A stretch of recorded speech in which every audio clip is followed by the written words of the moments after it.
Já, ekki, herðu, þetta var sárt hrikalega naumt tap í þessum tvíframlenda leik. En þetta var leikur sem að þið ætluðu að vinna. Já, allan tíman.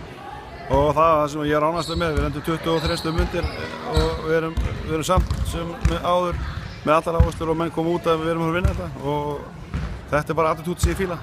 Og þetta er attitúd sem við erum búin að vera að kalla fram hérna og ég er bara mjög ánægður og stoltur af strákunum. Bara, þetta er svona, núna í fyrst skipti fyrir utan fyrstu 2 leikina á tímabilinu sem ég sé svona bonding á milli leikmanna og við vorum að gera þetta fyrir hvað annan. Það voru menn að búa til play og henda sér á bolta og stela bolta að búa til og vorum að setja náttúrulega stórskot.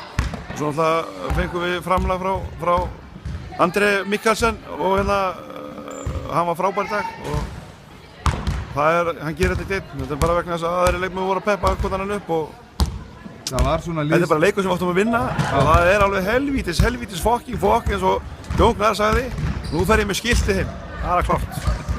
Já, það er svona liðsættir sem er að skapa þetta þarna þegar þeir lendið undir í þriðjuleik að þeir komið tilbaka frekar en að brotna kannski eins og í síðustu leik. Já, Geir steig mjög svakalega stóra á þrista og kveiknaði þessu kananum og svo tók Andri við og bara Elífsen minn, heldum fyrsta skipti liði undir 100 stig í vetur og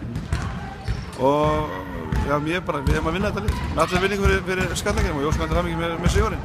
En þá bara við eigum að vinna þetta lið þetta heimavalli. En svona innan ykkar liðsdeildar þá má byggja á þessu fyrir framhaldi? Klárlega. Þetta er bara sem að ég legg þá kröfu á leikmenn að mér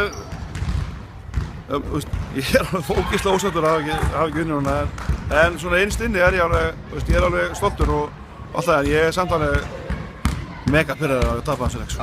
En hérna, svona lífið. Herru, takk fyrir þetta Ingi.